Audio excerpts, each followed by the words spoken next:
Some of you will be familiar with, many of you no doubt will be familiar with Mary's work on the roots of empathy and the seeds of empathy, this focus on how you develop empathy in schools and preschools. Mary was the first woman Ashoka Fellow, I think that's true to say, in Canada, and is now one of the sort of global leaders on the board of that, and I think is known as an Ashoka Globalizer. Mary, thank you very much for coming. I think probably for people in the room it would be great to just get an outline of what your program Roots of Empathy actually does. Well, Roots of Empathy is a classroom-based program that leverages the development of empathy in children, and the way we do that is experientially by bringing in an infant and a parent into the classroom along with a curriculum with 27 classroom visits and a guide for each visit, with the idea that the person we train from the community to deliver this program will bring it as a gift to the classroom teacher, and that children will find the humanity in a little baby they are coached to observe the baby's intentions and the baby's feelings. The idea that when children are learning to regulate their emotions, as they do in Roots of Empathy,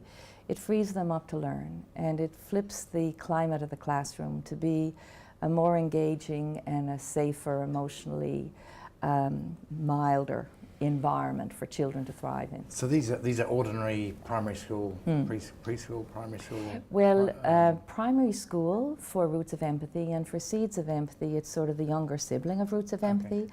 That's for the preschool children, 3 to 5. Okay. If we went into a classroom where the Roots of Empathy program was actually happening here and now, what would we see? Yeah. What would it look like? Let me just describe the family visit, which is really the heart of the program. Desks are cleared away, a green blanket is laid out, the children sit around the green blanket. You have the Roots of Empathy instructor, the mother, now sometimes it's the mother and the father, and the little baby, who are sitting around the blanket with the children. And the Roots of Empathy instructor, according to whatever the theme is, would be encouraging the children to follow the baby's leads and observe the baby's intentions. They're learning about the baby's temperament. So the instructor would be saying things, I wonder what the baby's first reaction will be to some activity. They're learning about how the baby learns. So the idea is they're learning about how they learn. So the baby would be given one of the toys, and the children would be encouraged to observe the attachment relationship between the parent and the baby as the baby explores this, the to and fro with the parent, as well as the sensory inputs that the baby is experiencing, which is fire and wiring neurons in the baby's brain, so that the children are learning about the neuroscience of learning with the child. The children touch the baby's feet or legs, and the reason that is we want to fire touch with the students as well as with the baby, and of course with concern for germs. The children all are very respectful and wash their hands prior to the visit, and then you get the allergic salute. And so much for all the hand washing, so we just have them touch the foot or the leg of the baby. And there is a wonderful engagement of the children in a dialogue which is precipitated by questions from the instructor. We teach through questions. And what do the parents do while this is going on? The parents play a really important role because they give a lens on parenting. And when we do this with the older children, the 10 and 11-year-olds, they have a very clear insight into the perspective of parents, which normally you don't have till you're there yourself. And you started this in Toronto, is that right? And Canadians generally are very nice to each other, aren't they? So you'd expect it to work in Canada. Does it export? I mean, supposing you tried it in Texas. Yeah, I can tell you in Commonwealth countries, piece of cake. Right. The borders make no difference at all. United States, difference. Right. Why? Because the goals of education in the United States are quite different. Yes, it does translate beautifully into Seattle, Washington, grudgingly in New York. Right. So there are very different interpretations. So you, I'm sure, gather lots of data on the efficacy, we'd call it, or the impact of this program on the children's learning. So can you just describe that both in terms of the achievement of empathy? How do you know it works? Well, the goals of the program are to increase empathy, to reduce aggression and bullying, and without question we have been able to do that. And how do you know that, though? I'm not doubting it at all. I just want to know what process of Sure. research or measurement or... Well, let me share with you, there are many university-based independent studies and published studies.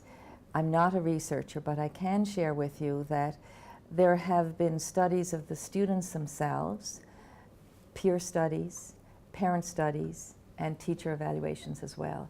So there have been multiple contributors to the study.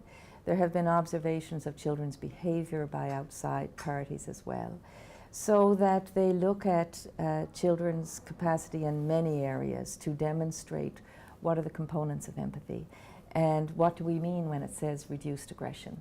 Does that just mean punching lights out? What do we mean by reduction of bullying? That's not just physical bullying. There are many measures of aggression. So all of those things are measured. In terms of children's learning, we know that children learn best in supportive learning environments. And how do you create a supportive learning environment? A risk-free learning environment where children are prepared to put a stake in the ground, where they're prepared to say, I think, or I wonder, or what. And what we are able to do in the classroom is to create a more supportive learning environment where orchids thrive, not just dandelions. And that is something that I can't tell you that literacy scores rise this much, but I can tell you that children's comfort level and their receptivity to learning rises. And that is your question about the United States. Just give us some idea of the scale of this. So how many children have been involved? How many children are involved at any given moment? How many countries? Some measure of the scale and scope of what you're up to. Well, we're in 11 countries.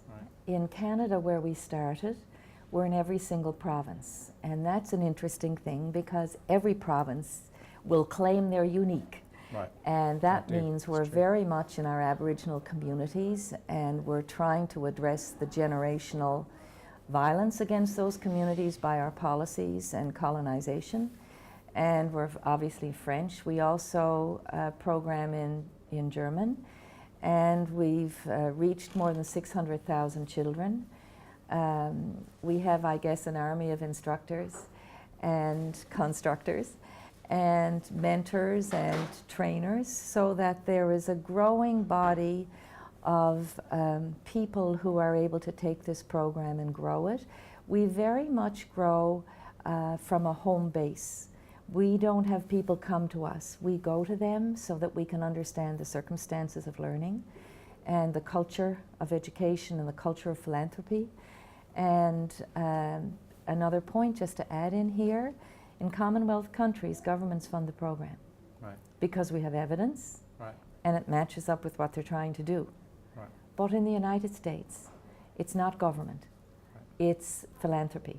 I think in terms of the scaling of the program, we are challenged by capacity in that there's not a month goes by that China doesn't want in.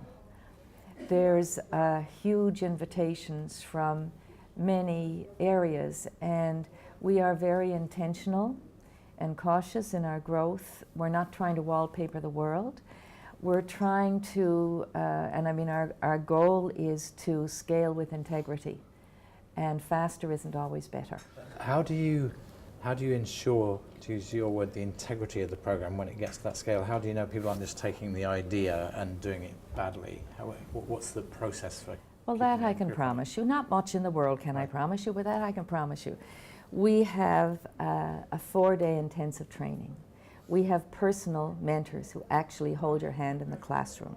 We have a learning plan for every single instructor. At the end of the first year, if you've passed all the written exams during the training, you have gone through the eye of the mentor and passed all of the programmatic milestones, and you're certified. Every single year you go through a recertification process. There is ongoing professional development. There is evaluation of every classroom teacher evaluates their experience of the program. If the classroom teacher has a bad experience, it's likely our fault. So we pretty well know how we're going. And if people are not recertified, they don't have the option to instruct. Very good. So let me open up to you, and so who would like to start? Yes. My name is Jerome Monaghan. I'm a freelance journalist. I just want to ask just about the parents that you, and the children obviously that you get involved in the programme. Yes. Could you talk a little bit about that process? We're talking about the good enough parent, not the Gucci parent, not the PhD parent, the parent who lives around the corner, the parent who the children will bump into in the park and in the shopping.